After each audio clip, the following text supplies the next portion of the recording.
bus company's fault. It's not mine. L'chaim. We're still doing this. We continuing the extra sheets? But no, we finished. Even though most people weren't here when we did it, which is really chaval because it's so important. But that's the way it goes. We're a nice base. You don't have a copy, so find someone who has one and make one. Okay? All you do is take this piece of paper, put it in the machine, ask you how to do double-sided, and you'll end up with this little booklet, and you'll be fine. Okay? If you want now, you can go into Zal and get a Bosi legani or a Friedrich Rebbe Tafshin Yud. But okay. Okay, you know, Isalaf, we'll read the Kitzer. We learned something extremely important in the end of Isalaf, the Rebbe's first mimer, Ois Daled, the last two shiurim, they're up online, you can listen to them. There were very few people here in incorporeal or whatever, you know, like in anyway, in a body. There are very few people sitting here in a body, which is chaval. It's just the way it goes. It's very, very important, unbelievably important thing that the Rebbe tells us about why the Eibishter created this world. Sort of interesting information that might be worthy to walk around life with. But it's online, so do it. Okay, that was a Aleph in the end. What we looked at last was the Ois Daled of our Rebbe's first Maimer Tafshin Yud Aleph. Okay, Ois base. First, let's read the Kitzer and Ois Aleph again. Ikar Shechina B'Tachtonim. The most powerful expression of godliness is dafka in the lower worlds, and that's what the Rebbe explains in Ois Daled of Tafshin Yud Aleph. What's unique about this world? Why the Eibishter dafka, the taiva was for this world as opposed to Elam Atzilus, which is a world of great revelation. Yavari explains the Kavanas Brias Ha'elamis. The intention of the creation of the worlds, Shia Dir B'Tachtonim, there should be a dwelling place in the lower realms. Again, the Rebbe explains exactly why this world is the place for the Dir B'Tachtonim. Mitziyusim Asmusa, existence by virtue of itself. V'nasa al Yedei Iskafia V'Ishafka, how do we bring it about? Because the taiva for a Dir B'Tachtonim was dafka through our Aveda. Right? The Eibishter, when he created the world, wanted a Dir B'Tachtonim for whatever reason. There's no explanation of that whatsoever. It comes from a place completely and totally beyond Tam V'Das. That's why Chazal referred to it as a taiva. Nis'ave Kadosh Baruch Hu liers le Dir B'Tachtonim. We had a taiva for Dir B'Tachtonim. But that taiva wasn't just a Dir B'Tachtonim. That taiva was a Dir B'Tachtonim based on the fact that you and I give him a Dir B'Tachtonim through our Aveda. And what's that Aveda? He's Kafir, he's Hafcha, which again, so this is the Kitzer, the first pair.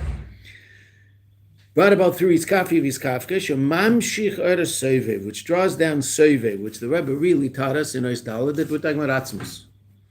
Right?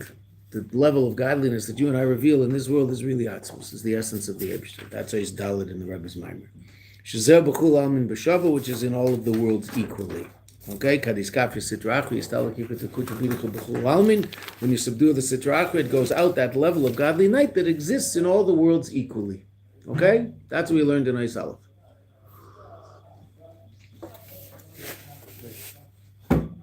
So what's the Aveda?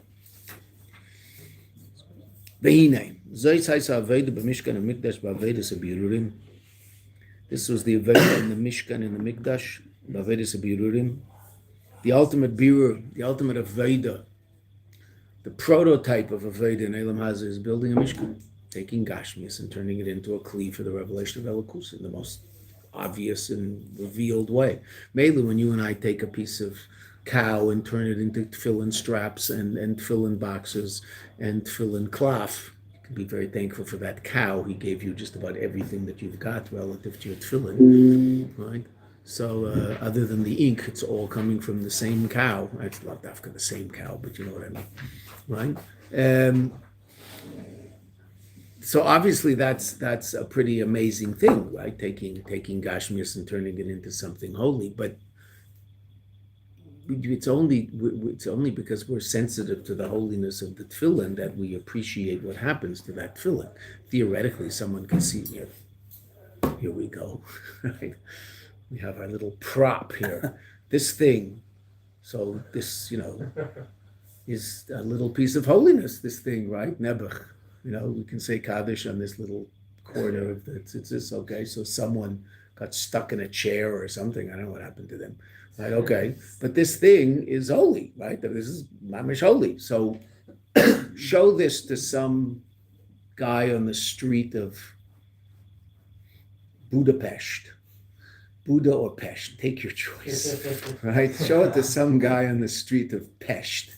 The people in Buda are a little high class. Pest, Okay, and you say, was is das? And he'll go, I don't speak Yiddish, I only speak Hungarian. So then you'll send him to Eitan. Okay, so this piece, this is holy, this thing, right? I mean, this is supposed to be put in Geniza, throw it in the garbage, right? Okay, can you see that in this thing? No. I mean, you and I can, because we've been trained to appreciate, but we're still not seeing the godly light in it. We're just seeing the fact we reckon, oh, look at that. Tzitzis, not tied Lubavitch. Oh, that's why it broke. Okay. So these tzitzis are holy, and they have to go in Geniza, right? You're supposed to take this and put it in Geniza. Someone should do that at some point. No one in this room, whoever is responsible for this, can probably figure out how to do that. Right? Okay. So that's holy. Beis HaMikdash. You couldn't miss the Kedusha in the Beis HaMikdash. You could anybody could, I don't know, even someone from Buda. Pest. Anybody could walk in. Anybody could walk into the Beis HaMikdash and appreciate the godliness, because it was absolutely revealed. So there's the most powerful expression of taking Gashmias and turning it into Ruchnias, turning it into godliness. Beis HaMikdash, right? The ultimate in Aveda, and that was in Aveda. We had to do things. We had to take wood and this and that, metal and wood and all sorts of things. There was a very, very clear instruction in how to do it. And if you didn't do it right, so then it didn't work. Right? So you have to follow the recipe, or else the cake doesn't turn out right. The bechinas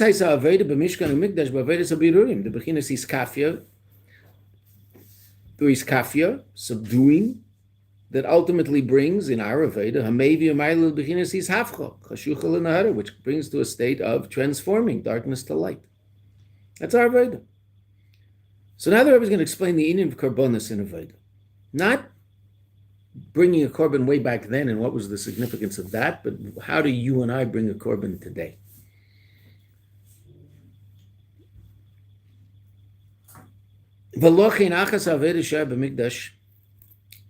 Who inyan avedis karbonis, achas avedis. This is machlekes the Rambam and the Ramban as to what the ikar of the Mishkan was. The Ramban says the ikar of the Mishkan was Gilui Shechina.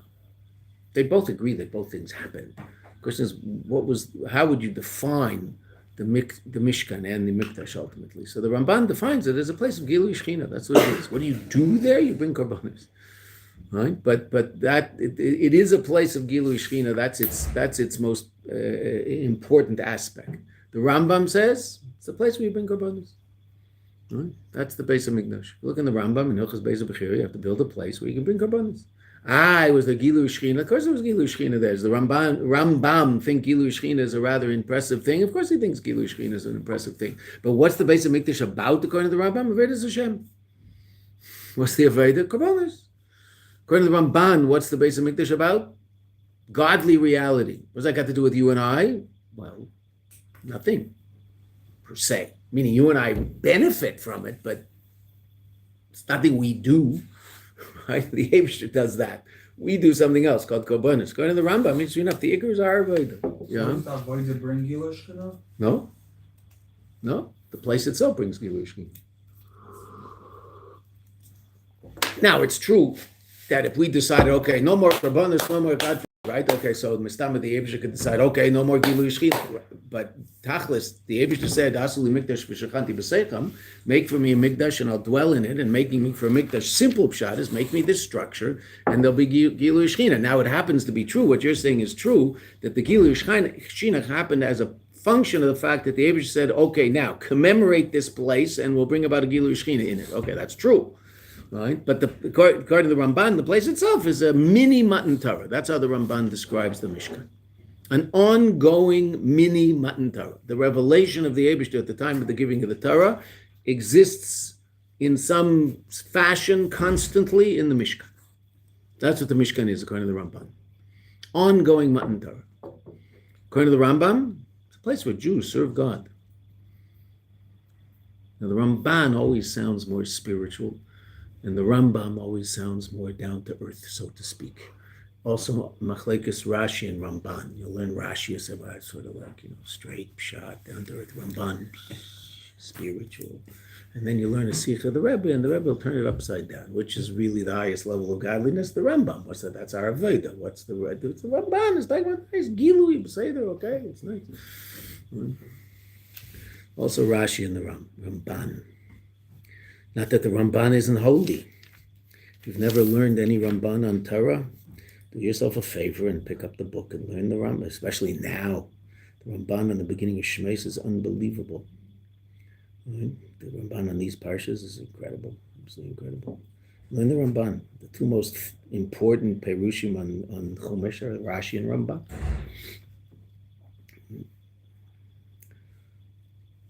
So now, what about a karbonis? L'chein achas avedis. One of the now it's true. It's not the only thing that went on in the Beis Hamikdash. There was something else. There were other things that went on.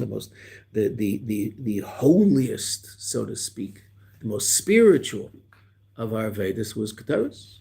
It's the incense of. Which the Rebbe will also bring up. V'aveda shai b'mikdash hu inyan avedis akarbonis. Shu aveda ruchni shebenefesh. In addition to the fact that we're slaughtering a cow and cutting it up into pieces and barbecuing it on the mizbeach, there's also a lot of spirituality in the avedis akarbonis. Right? Meaning mitzad the kohen and mitzad Am Yisrael b'chalal. Now, there's also a lot of gashmias. The gashmias is just as godly as the ruchnias. Ruchnias isn't godly and gashmias isn't non-godly. Ruchnias can be godly if it's connected to the Eibishter. Ruchnias can be anti-God if it's called Avodah Zarah. Idol worship is ruchnias, it's spiritual. It's as disastrous as murder, which is pretty physical, right? Okay, so physical isn't good and spiritual isn't bad, right? Physical is amazing if it's connected to the Eibishter, and spirituality is a disaster if it's not, right? And vice versa, obviously, right? So it's an Aveda Ruchnis. There's a spiritual aspect to Karbonis, even though the Ikar of Karbonis obviously is the Gashmis of it, right? Which is the godliness of it, and you have to do that part right. And there's only spiritual aspects of it if you do the Gashmis right. V'zeu inyan ishtatfus ha'karhanim v'levim b'avedosam v'shiram v'zimram, and this is the hishtatfus, the inclusion of the Kohanim and the Levim b'avedosam, in their Aveda, meaning the Kohanim and Levim are involved in very serious Avedas Hashem when they're bringing Karbonis, their own Aveda, meaning Am Yisrael's Aveda, but also each Kohen and Levi has his own personal Aveda. V'shiram v'zimram, the Levim would sing be'esav asa korban. In the time of the bringing of the korban, there would be music. And what's music? Shezeu aveda ruchnis, which is a spiritual thing.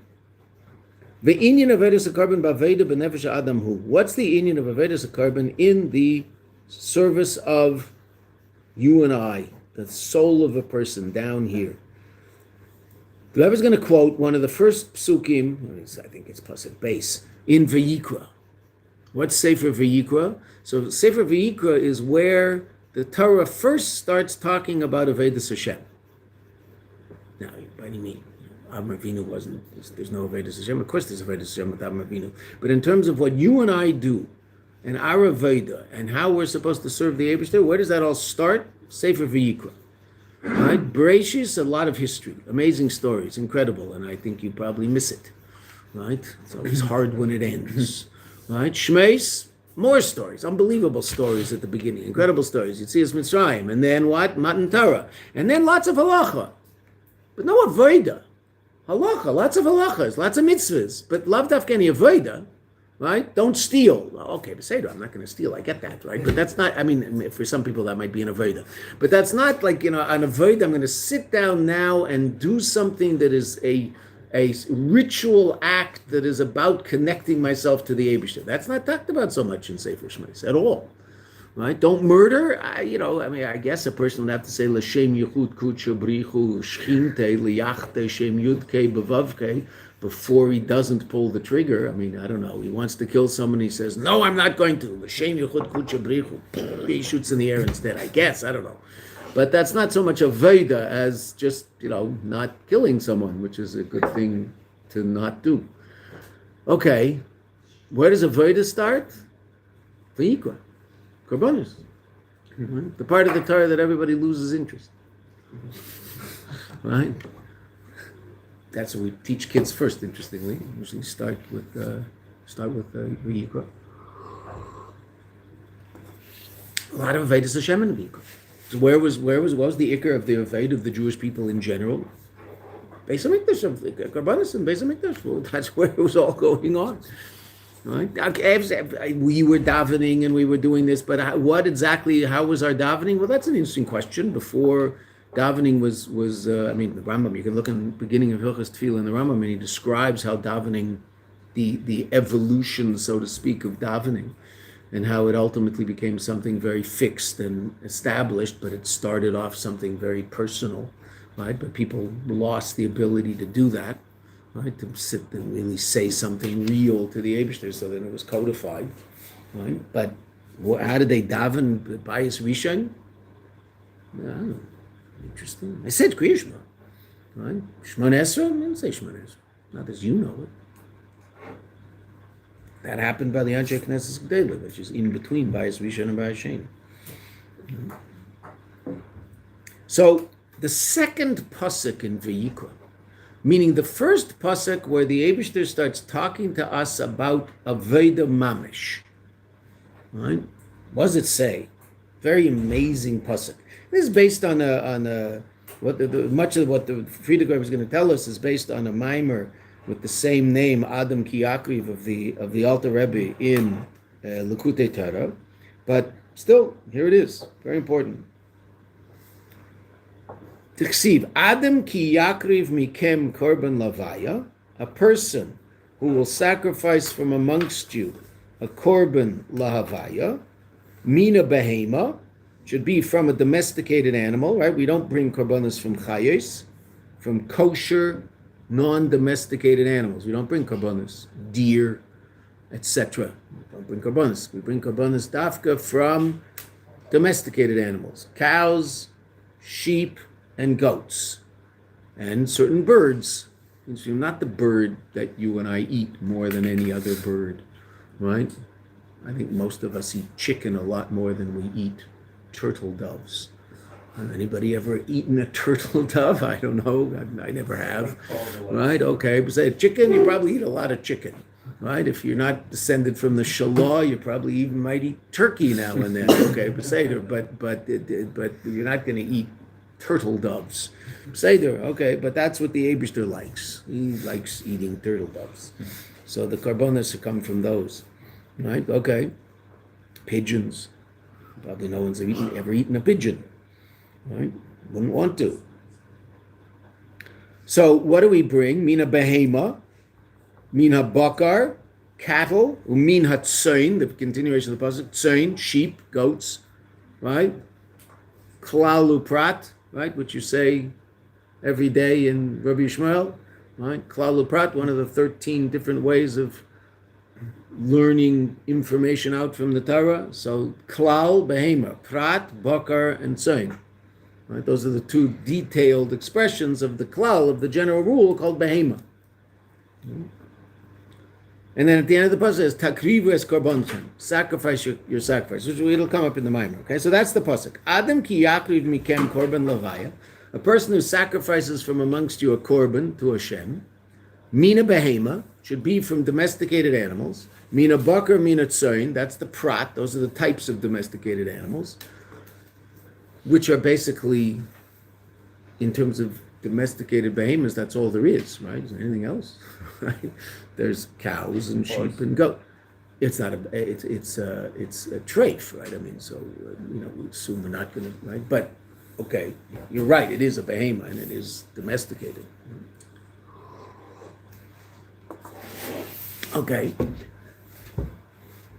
Mina bakar mina tzayin takrivu es korbanchem. That's the pasuk. Now, if you look at that pasuk, I'll read it once more. It'd be easier if I'm not going to write it up on the board because the board looks so busy. It'd be like, there's just too much up there. I don't know. It's like, okay. It's easier to see if you write it on the board, but okay, Beseder, you can look at it right here. You'll draw your own arrows. Adam ki yakriv mikem korban levine. I'm going to say that in English, and I want you to tell me what's wrong with the syntax of what I'm about to say. Now, I'm going to translate it exactly the way it is in Hebrew, to say it in Lashon HaKodesh. The syntax in Lashon HaKodesh is also exactly the same, and something's wrong with it. A person who sacrifices from amongst you a korban to Hashem, what should you say? What's the proper way of saying that statement in English? I know that I'm challenging the Americans here, but I'm sorry. Probably one of the Hungarians is going to get it right. That you need to, that among yourself you should... A person from amongst you who sacrifices a korban. That's what it should say, right? Okay, no one has ever learned any grammar. I'm sorry. What can I say? I didn't like learning grammar. Matter of fact, when I grew up, they didn't teach grammar. They taught something called phonics. There was this new method of teaching reading. It was called phonics, and which is spelled Phonics, I believe. No, it's Phonics, I believe. That's how you spell phonics. And phonics is all about learning how to read based on sounds, and you can tell that it's going to be a disastrous educational method because the word phonics is not phonetical. The word itself doesn't work according to the rule, because according to the rule it should be Phonics, right? So the word itself is written wrong. So they used to sit us in little chairs and teach us, and it didn't work. But we learned English anyway. Okay, but grammar is all about syntax, and syntax is all about the placement of words in sentences. So if you were to properly say this sentence, you would say, a person from amongst you who sacrifices an animal. Because if you say a person who sacrifices from amongst you, what are you saying? What does that mean? That what? That you're sacrificing. You're sacrificing from amongst you. What are you sacrificing? From amongst you, people. Yeah. Right? You're sacrificing people. Right? Okay, so then you'd have a problem. Why doesn't it say behema and behema? Okay, Beseder, so you'll have a problem in the pasuk. Right? You have a bigger problem in the pasuk because the pasuk is telling you to sacrifice from amongst you. That's what it says. Words actually mean something. And the order should be a person from amongst you. Adam mikem ki yakriv. A person from amongst you. Meaning, if one of you sacrifices a sacrifice, this is what he should do. But it doesn't say that. It says a person who sacrifices from amongst you. So Shimon sacrifices from amongst you. So he goes, finds Reuven, who's always giving him trouble. In every Gemara, Reuven is giving Shimon trouble. So he says, aha, this is my chance to get Reuven. And he shechs Reuven and puts him up on a mizbeach. At least he'll go up. Well, that's not what it means. Well, that is what it means, actually. We'll see. At first glance, yuksha. It's difficult. The im haya kavanase bezeh, that if the intention of this pasuk were rak only levar mishpatei korban, to explain the laws of korbanos, have leimar, it should have said have hey vav hey, lay lamed yud and then hey, right? Lay leimar, to say, right? Have leim haya lo lomar. Aramaic have leimar. Adam mikem, a person from amongst you, ki yakriv korban lavaya. When a person from amongst you sacrifices a korban, hine kach v'kach ye mishpat uvas korban v'chosav. Thus, such and such will be the laws of bringing the korban. Right? That's what it should say. So then, why does it say it in an interesting and unusual way? Obviously, to teach us extra information. Now we're going to learn two different pieces of information from the interesting placement of the word mikem. Adam ki yakriv mikem elo yedua kavana b'zeh. It's known the reason for this, the intention. Hu sheba levar klolis inyan hakarbonis ba'aveda b'nefesh adam. The reason this pasuk is written in an unusual way is to teach us something in Pneumius. In simple pshat, the pasuk should, if it was all we're interested in simple pshat, is the pasuk should have been written Adam mikem ki yakriv. But the Torah is not only interested in simple pshat; it's also interested in us learning deeper messages from those same words. So in terms of pshat, I have to put up with a strange order, but that's in order to teach me a deeper meaning. And what's the deeper meaning? Which is always very interesting. That means the reading the words in the most literal way will always produce the deeper meaning. Right? Which is always very interesting. Right? And that goes for that goes for any drasha in the Torah. Right? If the Torah wasn't interested in teaching me some interesting piece of information from any particular pasuk in the Torah, it would have been written ABC. Okay, fine. Right?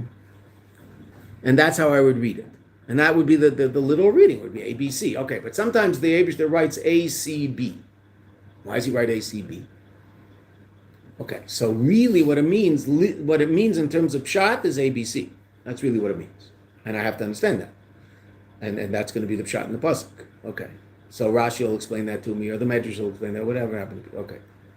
But so then why say ACB? Oh, because ACB teaches me deeper information. Whether it's a Medrash or it's Chassidus or Kabbalah, whatever it happens to be. ACB will teach me something really quite fascinating. Oh, so therefore, reading the pasuk in its actual form, ACB, will produce the deeper meaning than reading it the way it would be understood in its simpler form, which is ABC. So the literal meaning of the words ACB will always be deeper, which is interesting, if you think about it. The literal meaning of Adam ki yakriv mikem is going to be a much deeper piece of information than, deeper. It's going to be a more sophisticated piece of information than the simple halacha of this is how you bring a korban. Even though that's obviously very important to learn how to bring a korban. But that would be, if that's all the pasuk wanted to tell me, it would write Adam mikem ki yakriv. It doesn't. Oh, so therefore, Adam ki yakriv mikem, the literal meaning of those words is going to be what the pasuk is also trying to teach me on a deeper level, that a person who sacrifices from amongst you. Okay, so now everybody thinks the pshat's going to be, that means I have to sacrifice myself. Mina behema. From what? What part of me? What's that? Animal soul, okay. That is what it's going to mean in the second pshat, but not the first one. It's not the first pshat. Right? What's the first pshat? Let's see. Now it's interesting which the Rebbe puts first. What the Rebbe thinks is so to speak, the more important primary information from this puzzle. He's going to teach us that. He's also going to teach us something else. It's like giving from yourself. Tzedakah is one expression of it, but we'll see what the Rebbe says about how you do that. Mm-hmm. Okay. So now this is interesting. This is the first pasuk in the Torah where the Eibishter is teaching us about what you and I would call a Veda. And in that pasuk, he changes the order of the words in order to teach us a deeper meaning, a deeper idea about that thing called a Veda.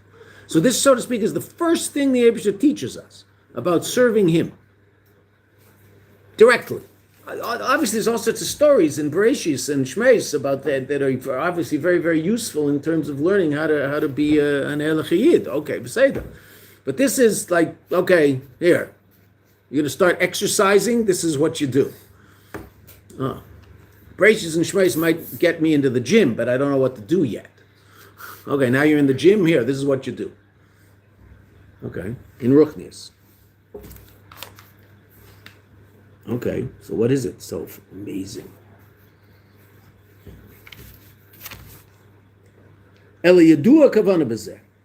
Shuba levar klolis inyan hakarbonis. It's coming to teach the basic idea of karbonis ba'aveda b'nefesh adam, in the service of a person. V'zehu. This is what the pasuk means. Now we're going to read it, mamish, literally in order. Adam ki akriv. A person who, now, simple pshat is sacrifices, but of course the word sacrifice comes from the root karov, to be close. Which, because you're bringing the animal up, so to speak, closer to the Eibishter. Ha'adam, kasher yiskarev le'elokus. A person who approaches the Eibishter, he comes close to a godliness. A person wants to come close to the Eibishter. Hini mikem, from you, who korban lavaya. Adam ki yakriv, mikem korban lavaya. From you is a korban lavaya. What does that mean? So Rebbe says the following: Mikem ubachem talui adavar. From you and in you, in English we'd say on you, upon you, is dependent the thing. Liyos korban lavaya. Meaning it's up to you to be korban lavaya. Hainu, what does that mean? Karav, liyos karav el Hashem. Close to the Eibishter. A person who wants to come close to the Eibishter, it's dependent upon them to become close to the Eibishter. So of course, immediately your Nefesh Bahamis is going to translate that into, it's up to me, and if I don't do it, then I'm guilty and I'm no good, and right? Don't just tell your Nefesh Bahamis to be quiet for a minute and keep learning. Because that's what your Nefesh Bahamis will tell you when he reads this. He'll teach you all sorts of musar. Right? No, we're not learning musar. Adam ki yakriv Adam kasher yiskarev le'elokus hine mikemu korban levaya. That means it's dependent on you. Mikemu bochem talui adavar. Upon you is dependent this thing. Liyos korban levaya. Hainu liyos karev levaya. That means to be close to a Kadosh Baruch Hu. Diyadua. The karbonis. Now the Rebbe is going to explain what a karbonis have to do with being close to the Eibishter. Parenthetically, diyadua. It's known the karbonis hem inyan kiruv. Bringing close hakeiches v'chushim, the powers and senses. You're elevating the powers and senses of the animal to elokus. So too, if you're doing that relative to yourself, you're elevating your own powers and senses to the Eibishter. Different powers of sight, sound, intellect, etc., emotions to the Eibishter. Uba v'zelava. This comes to explain. The kasher ba'lis kadev le'elokus. When a person approaches the Eibishter, person wants to come close to the Eibishter. He wants godliness in his life.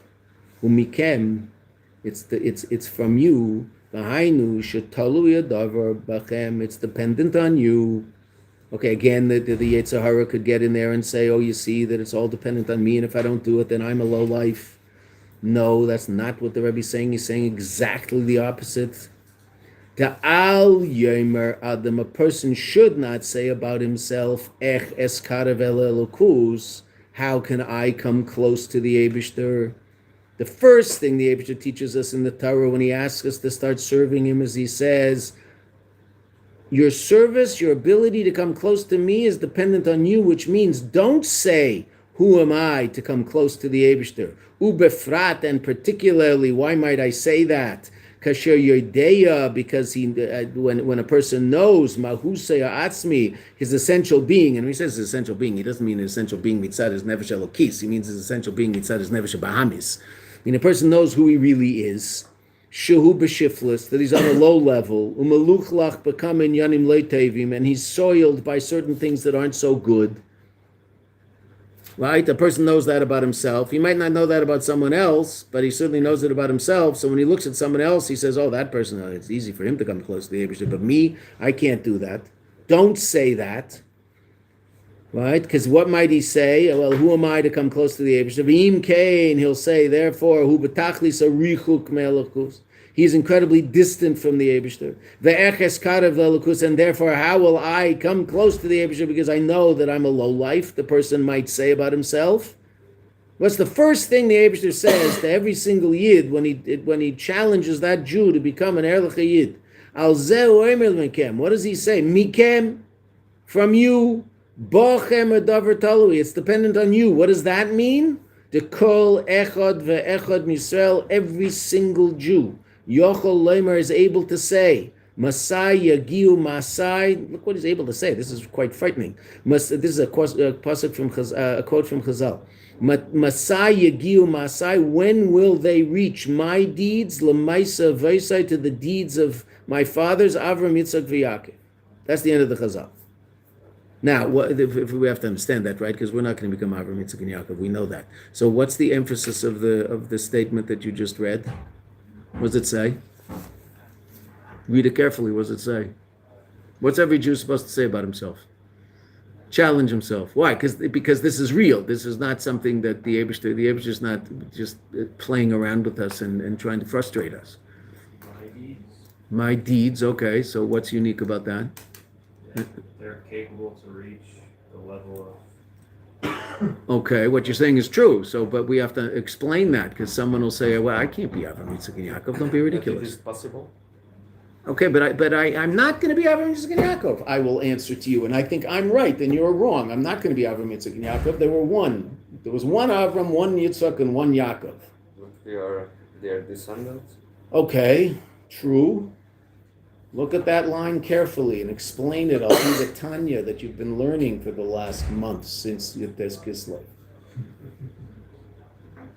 When you started Tanya again, and the Rebbe just finished explaining all of this in the daily Tanya. What aspect of us can be the same as Avram, Yitzchak, and Yaakov? Look at the words. Our actions. B'diuk. What can't be? Our essential being. No, I'm not going to be a tzaddik. But what can I be? Someone whose thought, speech, and action is exactly the same as the thought, speech, and action of Avram Avinu. Yes, that I can be. Why? Well, because everybody can be that. That's the nature of a Yid. Every single Jew has the ability to come to the point where their conscious behavior is in line with the Eibishter's will at all times. What's that person called in Tanya? A Beinoni. Does he have a Yetzer Hara? Yes. Did Avram? No. Okay, Beseder. Beseder, not Beseder. I don't know. Go fetch it, God, right? See if it helps. Right? Okay, so yes, do we have a Nefesh Abamis? Yes, we have a Nefesh Abamis. Is that Nefesh Abamis going to get in the way and drive us Meshuggah? Yes. Does that mean that it necessarily has to call the shots? No. As a matter of fact, it means by definition it does not have to call the shots. Why? Because there's also something called the Nefesh Elokis. This is Tanya. This is what we've been learning the last month in Tanya. Right? Okay. So the Rebbe said the Rebbe quotes Chazal. Chazal don't say, when am I going to reach the madrega of Avram? When will my madrega be the madrega of Avram Yitzchak? It doesn't say that. It says, when will my deeds be the deeds of Avram Yitzchak and Yaakov? And that evidently every single Jew can ask themselves. And then look at the next 4 words that the Frierdiker Rebbe adds just to dig the knife in a little deeper and twist it. Ve'ein b'zeh hagboles klal, and there are no limitations. Objectively. Subjectively, I impose limitations on myself all the time. And I will explain at great length to you. It'll be a very sophisticated explanation as to why it is that this applies to everybody else but me. I have a whole Torah to explain this to you. Why these lines are relevant to every other person I've ever met except the one whose teeth I brush. He can't do it. Everybody else can. But I'll explain. Well, my mother once said this to me, and my 4th grade teacher, and I once saw a movie that messed up my head, and I've had whatever it is. Right? We're experts at this. We all have a PhD, a postdoc, in figuring out how we can't serve God. What's the first thing the Eibishter says to us in the Torah, according to the Frierdiker Rebbe, when it comes to Avodah? I hate to quote him, but I'll say it. Yes, you can. It's the first thing the Eibishter says. I'm about to ask you and explain to you how you're going to serve me. The first thing I have to tell you is that you can, because if you don't believe you can, then you can't. But if you do believe you can, then you can. And, who's right, me or God? Silly question, right?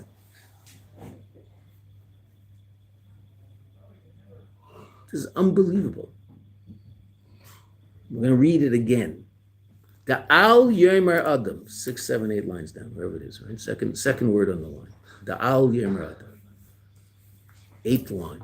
The Al Yomer Adam. A person should not say, This is why the pasuk says, Adam ki yakriv mikem. It's dependent on you, meaning you can. You want to come close to the Eibishter? You can. That's what mikem means. And what can you? Carbon lavaya, become close to the Eibishter. The Al Yemra, a person should not say the following. Eches karav elokus. How can I come close to the Eibishter? Doesn't say you, me, because that's the person I'm going to have the most difficulty with. Ubefrat, particularly, why do I have difficulty with that person? Because I know that person better than I know anybody else. Because we're all pretty good at hiding our failures in life, right? So no one else knows about them. Or, if they know about them, okay, say they sort of know a little bit about them, but they don't know like that. Because we're all pretty good at making sure no one knows that, which is good. That we're not supposed to spill our guts all over the place. I mean, it's just like, why are you doing that, right? You want to do that, so, go on social media and spill yourself all over because you're so important and everybody has to know everything about you. Ugh, sick, right? No, they don't have to know everything about you. They're not interested in everything about you. And if you were a normal human being, you wouldn't spill everything about you for public knowledge because that's unhealthy and weird. Right?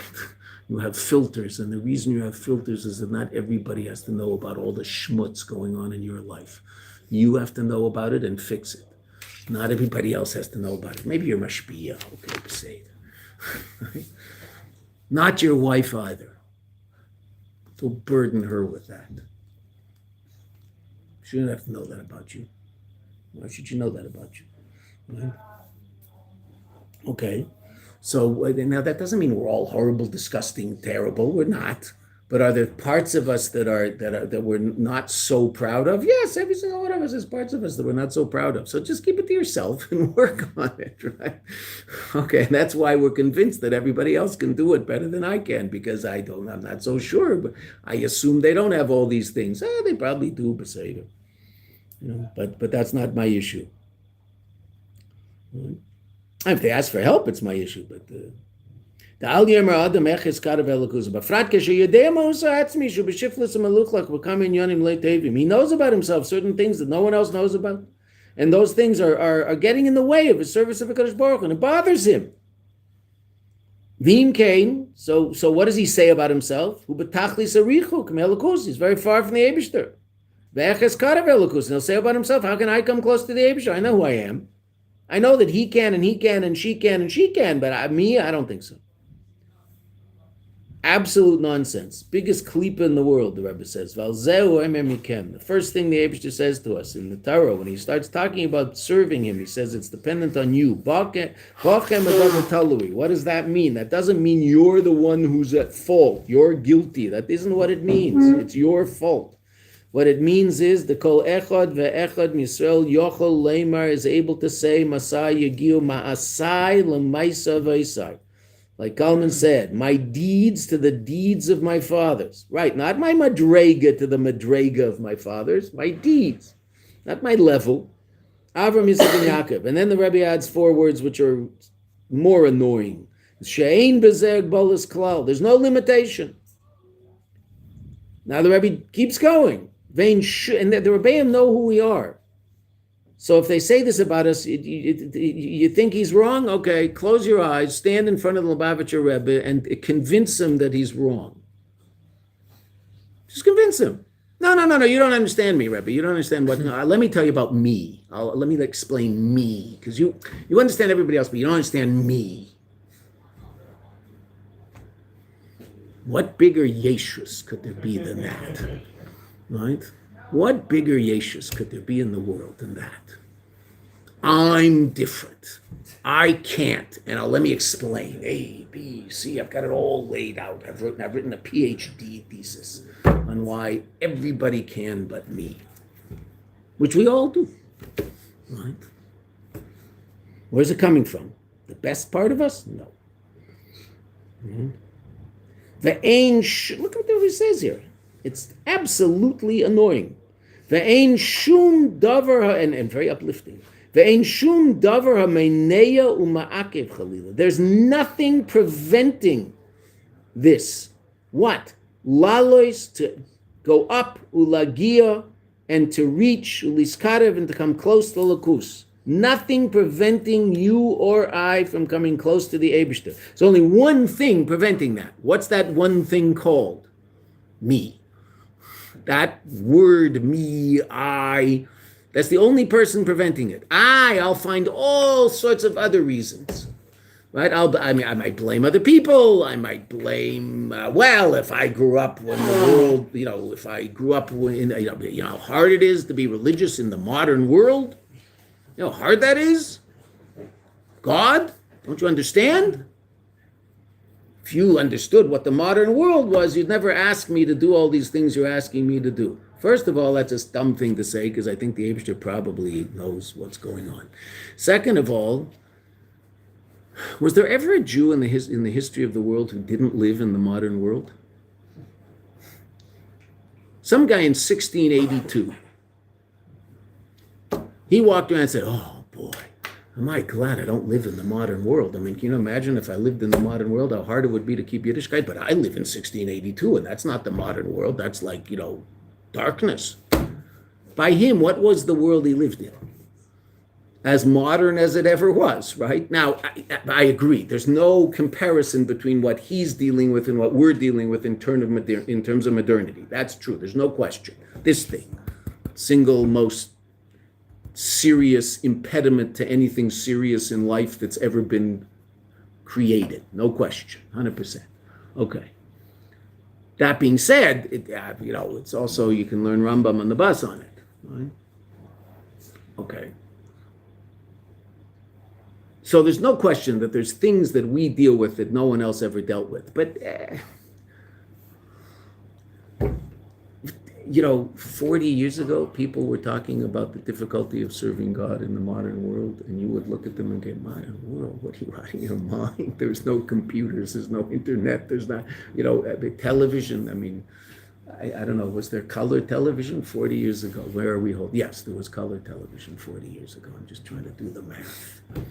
Right, I don't want to, clap al hate, but I mean, when did my father of blessed memory, he was a good guy, when did he buy a color television? What was the one thing he liked? He was not into Gashmis. He lived a beautiful life and made a nice living. He was a doctor, he made a nice living, but he wasn't into Gashmis. He was buying stuff, and it wasn't his thing. But he did buy himself a present. The first Super Bowl, he bought a color television because he loved watching football on Sunday. He would watch a football game every Sunday. He'd sit downstairs. He'd always forget his glasses, and you'd be sitting next to him. He'd say, "Oi, I forgot my glasses. Can you go upstairs and get my glasses?" And of course, as his son, you'd go, and you'd go upstairs and get his glasses. "Why didn't he get his own glasses?" "Okay, I said it because you're an idiot." So you go and you get his glasses and you bring him down and he puts on, and he would watch a football game. Not two, not all day. He'd watch one football game every Sunday. He loved watching football. So for years and years and years, he watched football in black and white because that's what there was. Right? Okay. And then the Super Bowl happened. So he said, "I'm going to get a color television." So you got a color television. If you watched it for 2 hours, you'd get an unbelievable headache because the greens were a little too green and the reds were a little too red, and your head would be killing you. But it was worth it because it was the fourth quarter after 2 hours. So you'd have a headache for the fourth quarter. All right. Okay. So whenever the first Super Bowl was, so that's when color televisions started showing up. I don't know, you guys, whatever year that was, I don't know, somewhere in the mid-60s. Okay, so there was color. So that was called modern, right? People had trouble. People wrote articles in Jewish magazines about, bringing up children in the modern world. What's modern? It's sort of relative. Right? Is it harder now? There's definitely things about it that are much harder now. There's no question. There really are. Right? 100%.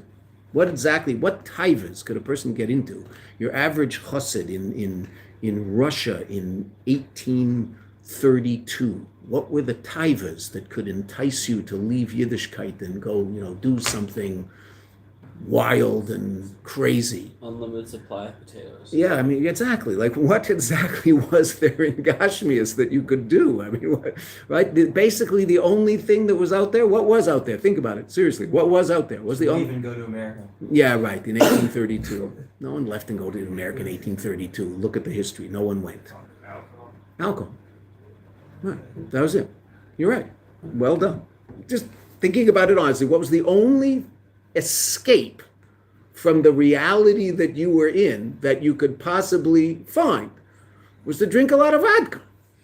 Now, there were people who did that. I'm sure there were people who probably drank a little too much vodka because life was tough and that's what they did. Now, a Russian drinking too much vodka, I don't know whether there's enough vodka in Russia for a Russian to drink too much vodka because it doesn't affect them. But, okay, right, but you're right. That would basically be it, right? What else was there to do, right? We are in a situation now, and obviously this is theoretical, none of us do this, but I mean, theoretically, every single person in this room, one way or the other, right? Now, it might be harder for you in 2 weeks or easier for you in 2 weeks, depending on who you are, what you are, how it works, but you could, it'd be a little harder now because the airlines have stopped flying here, but take this, go online, buy yourself a ticket to a sandy beach and a hotel, and you're there in what, 15 hours? 20 hours, right? That far? Go to Egypt. Right? That's pretty interesting, no? I mean, anybody ever had that? Like, no, that's a whole new thing. It's like, wow. Complete and total escape from everything. Here it is. You don't even have to take it out, right? Yesterday, our son left on Tuesday to go back to the Ukraine. Yesterday, of course, his new credit card came in the mail, right? Always happens. The day after they leave, it shows up in the mail. So I called him up. I said, look, I guess this is bad timing. Your credit card, it doesn't matter. Why? It's in my phone already. I said, what do you, it's, I'm not that generation yet. I mean, I'm getting there. I have one in my phone. Don't worry, guys. I learned how to do that, but I still don't. I still use this. So I said, what do you mean? He said, well, as soon as you get approved, they send you the information. So you just put it in your phone. You don't need the card. I said, okay, fine. Okay, I got it. Fine. What can he do with that card? He's in Kiev right now. Now, he's not doing this because he just got back, right? But theoretically, what could he do? His in-laws, I don't know why they don't do it. His in-laws are in Kiev. Yesterday it was minus 14, and there's no electricity in Kiev right now because of the war. Minus 14 Celsius, right? There's no electricity, which means they have no heat. How do you live in minus 14 with no heat? So I said, well, what are they doing? He said, they're sitting in their house with blankets. I said, that's just crazy. I mean, that's like crazy, right? I mean, that's like, okay. So what's going on in Kiev right now? So I said, well, what about you guys? He said, well, they're not in Kiev. They're in a place called Anatevka, which is just, I mean, it's basically Kiev, but it's outside of Kiev. So it's like remote to Yerushalayim. So they have a generator for the whole community. So they have electricity 24/7. So they have electricity. They have heat. Not quite enough, he said. It's a little chilly. He was wearing a sweater. I've never seen him wear a sweater. He was wearing a sweater when we were done. Okay. So there's no question that you and I have a lot more, there's a lot more out there that could entice us to decide that, you know what, I'm just going to go nefesh abamis whole, and this is the one time you could use this word. We don't usually use the word about this animal, but in this context you could say whole hog. You could go nefesh abamis the whole way. Okay. Let's just finish up one more line because we want to see what the Rebbe has to say about this, right? Because I don't want to leave us hanging with all these taivas that we could fulfill, right? So a person could say, who am I to do this? The Eibishter, first thing he says to us is, you want to come close to me? It's up to you, which means it's up to you means you can. That's why it's up to you. Since you can, so it's up to you. You want to come close to me, so come close to me because you can. There's nothing stopping you except as Tzvi said, that me, I'm stopping myself. A Maimer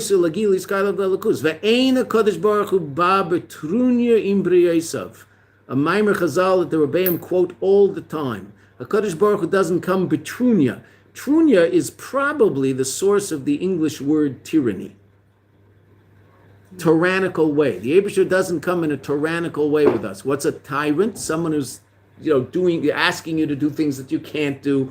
Paro, last week's parsha, asking us to produce the same amount of bricks without giving us the materials. Okay, so that's a tyrannical thing to do. Only a tyrant would do that, right? And punishing us for not. The Eibusher doesn't ask us to do things that we can't do. And let's just read the next line. Umizgalu meir b'kol echad ve'echad lifnei keichei v'chati. The Eibishter appears to every one of us in accordance with our abilities. K'di'isa b'medrash, k'shani mevakesh. Again, Chazal, what did Chazal say in the Medrash Rabbah? K'shani mevakesh, the Eibishter is talking. When I ask the Yidden to do things, eini mevakesh lefi keichi. I'm not asking in accordance with my potential and my abilities. Elo lefi keichan, in accordance with their potential and their abilities. Lefi hakoyach shel kol echad ve'echad. In accordance with the abilities of every single one. Dal yedei zeh hine bekoyach kol echad ve'echad. Therefore, it's the potential and power and ability of every single one, lalois ulagia l'madrega yesinailis, to reach the highest level of connection to HaKadosh Baruch Hu. That's the first thing the Eibishter says to us in Sefer V'yikra. I'm going to talk to you about Avodas Hashem now, but I can't talk to you about Avodas Hashem if you don't think you can do it. I mean, who am I talking to? Right? The first thing I have to convince you, the Eibishter says to us, is that you can do that. You don't believe me? There's nothing I can do about that. Meaning, you and I, that's what we have to work on ourselves, and it's a very hard thing for us, because it is true that we are aware of certain limitations. And what are the Rebbeim constantly telling us? Those limitations aren't real. We transcend them, get past them. Does that mean I'm going to be as smart as the guy next to me in Chassidus class, Gemara class, whatever it happens to be? No. Why? Because I'm not. Why not? Well, because he's naturally more intelligent than I am. So what? What's my job? My job is to do what I can do. And can I figure out how to learn a Maimon Chassidus? Can I figure out how to learn a page of Gemara? Can I figure out how to daven properly so I'm actually paying attention to the words? Yes. Can I do it necessarily as fast as anybody else? Well, that's irrelevant. It's got to do with you. This has nothing to do with you. Right? We know the Eibishter there's some people who are a little better than us at things, and there's some people who aren't as good as us at things. So what, I get all huffy and puffy about I'm better than this guy, and I get all depressed because I'm not as good as this guy? What does that got to do with anything? Not every single one of us, the Eibishter created us exactly the way we're supposed to be and gave us all the keiches we're supposed to have, and we're supposed to use those keiches to serve Him. Can we? Yes, by definition. That's the way it works. Am I going to be the same as Him? Of course not. If I were the same as Him, the Eibishter doesn't need me, does He? He's got Him. Right? What does He need me for? Right? He must need me because there's something about me that's different than Him. Yeah, there's all sorts of things about me that are different than Him. Sometimes those things are better. Sometimes those things aren't better. That's the way it goes. Right? Every single one of us has our own challenges, and every single one of us has our own advantages. Very often, the people who have a lot of native intelligence don't have a lot of zitzfleisch. They don't have a lot of focus, and they if they don't get it right away, they like lose interest. Other people who might need more time to come to understand something, the Eibishter blesses them with the ability to sit there and work hard at it until they get it. The absolute superstars are the ones who have unbelievable ability and unbelievable focus. Those people, put the rest of us to shame. Okay, Beseder, but okay, so that's their ability. It's not mine because I'm not a superstar. Okay, so no one set out to be a superstar. It's set to be me. Right? And evidently, God thinks me is good enough because He created me. I have to believe that. Hard to believe sometimes, right?